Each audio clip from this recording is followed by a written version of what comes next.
తాతయ్య కాఫీ ఇక్కడ పెట్టమ్మా. ఏమిటి తాతయ్య, అక్కడ అరుణ ఇక్కడ మీరు ఇలా దిగాలు పడి కూర్చుంటే ఎలా? ఇంతకంటే నేను చేసేది ఏముందమ్మా? నేను అరుణను అంతా అడిగి తెలుసుకున్నాను.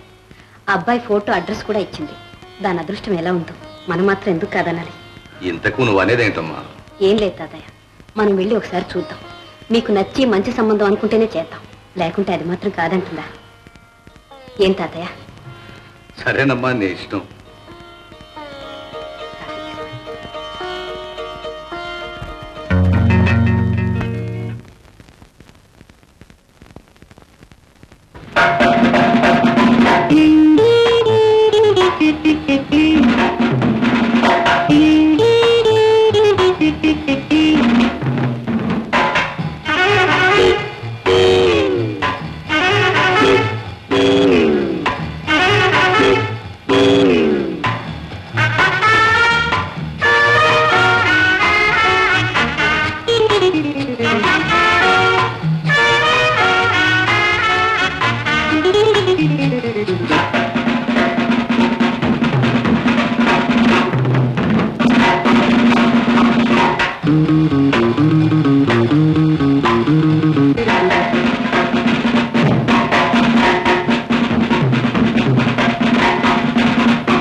ఎవరైతేనే వచ్చిన పని అయింది, వెళ్తున్నాం.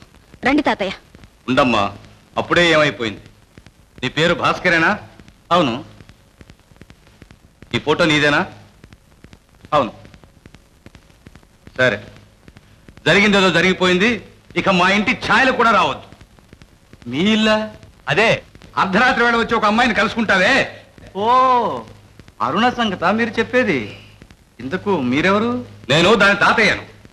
అదేదో నిన్ను ప్రేమించింది, నిన్నే పెళ్లి చేసుకుంటుంది అంటే పోనీ యోగ్యుడైతే ఇచ్చి చేద్దామని చూద్దామని వచ్చాను. చూశాను నీ యోగ్యత. ఇంతకు మీరనేది ఏమిటి? అప్పుడు శుభయర్గని మారున జీవితంతో చెలగాటం ఆడొద్దు, దాన్ని ఇంకా వంచొద్దు. దయచేసి దాని జోలికి రావద్దు. దయేంటమ్మా దయ? మర్యాదగా చెప్తున్నాను, ఇక మా అరుణ మాటే మర్చిపో. నేను మర్చిపోయినా మీ అరుణ మర్చిపోవద్దు. దాని సంగతి నీకు అనవసరం. అనవసరం అంటే ఎలా? అరుణ నన్ను ఎంతగా ప్రేమిస్తుందో మీకేం తెలుసు?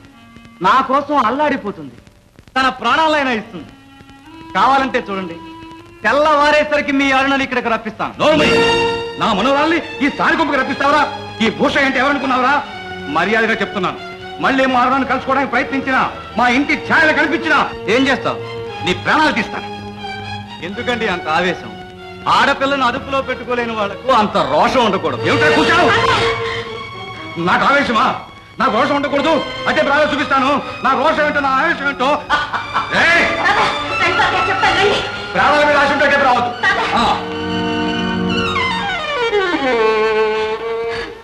నిజమక్క, మీరు చెప్పిందంతా నిజమేనా? అవునమ్మా, నా కళ్ళారా చూశాను. అతనికి అన్ని దుర్వ్యసనాలు ఉన్నాయి. ఆడపిల్లని అదుపులో పెట్టుకోలేదట, అందుకు నాకు దోషం పాసం ఏది ఉండకూడదు. అంత మాట అంటాడురా. మన బంగారం మంచిది కానప్పుడు ఇంకా ఏదైనా అంటాడు. సిగ్గులేక ఇది వాడి కోసం పడి ఏడుస్తుంది, కానీ వాడికి ఇదంటే గడ్డిపోతాడు. కబురంపగానే వచ్చి వాడి పాదాల మీద పడుతుంది. తాతయ్య, అంతంత మాట్లాడుతూ ఉంటే చూస్తూ ఊరుకున్నారా మీరు? నేనైతే నిలువున చీల్చేవాణ్ణి, రానివాణ్ణి, రక్తం కళ్ళ చూస్తాను. నీకంటే ముందు నేనే చేస్తాను నా పని. తాతయ్య, మీరందరూ అన్యాయంగా అయింది. నోర్మి, ఆయనట ఆయన. అరుణ, నీకు తెలియదమ్మా, అతను ఎంత దుర్మార్గుడో నీకు తెలియదు. అతను అన్న మాటలకు నా రక్తమే ఉడికిపోయింది. నిన్ను అంత చులకనగా అంటుంటే నాకే ఆవేశం వచ్చింది. అదే మన ఇల్లై ఉంటే నేనేం చేసేదాన్ని? అక్క, అరుణ, ఏడవమ్మా, ఏడవని. చేసిన బుద్ధితో కోపనికి ఏడవలసిందే.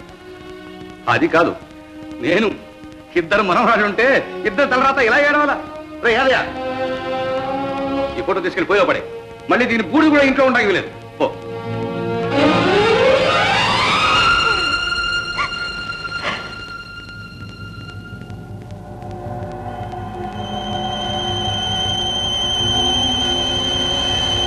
కూడా ఇంట్లో ఉండడానికి లేదు. పో.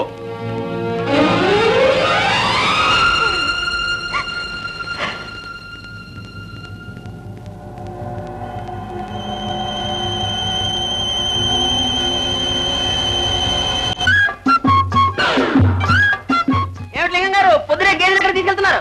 బ్లాక్ ఆఫీస్ కు. కృత్రిమ గర్భోత్పత్తి. అయితే మీరు జాగ్రత్తగా ఉండవలసిందే పాపం. దేనికి? మీకు తెలీదా? మొన్న కుటుంబయ్య గారి గేదెని బ్లాక్ ఆఫీస్ తీసుకెళ్లారు. 6 నెలల తర్వాత 2 గుడ్లు పెట్టింది. గుడ్డ?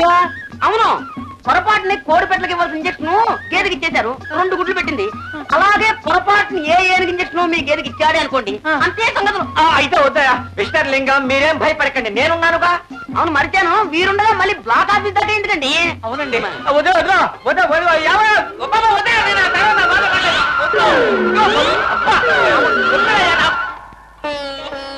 అరుణ రాలేదమ్మా. అన్నం తినకుండా నన్ను సాధిస్తుందన్నమాట. సాధించని. లేదు తాతయ్య, అరుణ పూర్తిగా మనసు మార్చుకుంది.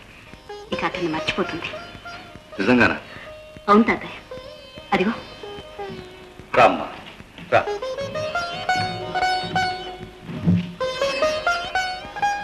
నా మీద కోపం చల్లారిందమ్మా. నాకు తెలుసమ్మా, నువ్వు మెల్లిగా ఆలోచిస్తావని, నిజానిజాలు తెలుసుకుంటావని, మనసు మార్చుకుంటావని నాకు తెలుసు. కూర్చోమ్మా, కూర్చో. ఇద్దరుంటే ఇద్దరు అదృష్టం ఇలా అయినందుకు నేను ఎంతగా కుమిలిపోతున్నానో మీకు తెలియదమ్మా. రాత్రింబవళ్ళు రక్తం కన్నీరుగా కారుస్తున్నాను. అయినా నా కళ్ళు పోలేదమ్మా. ఎందుకో తెలుసా? మీరిద్దరికి నా కళ్ళు. మిమ్మల్ని మామూలుగా పెంచి పెద్ద చేయడం కాదమ్మా, ఎంత గొప్పింటి కోడలు చేయదలుచుకున్నాను, మీ పెళ్లి ఎంత ఘనంగా జరిపించాలనుకున్నాను మీకు తెలియదు.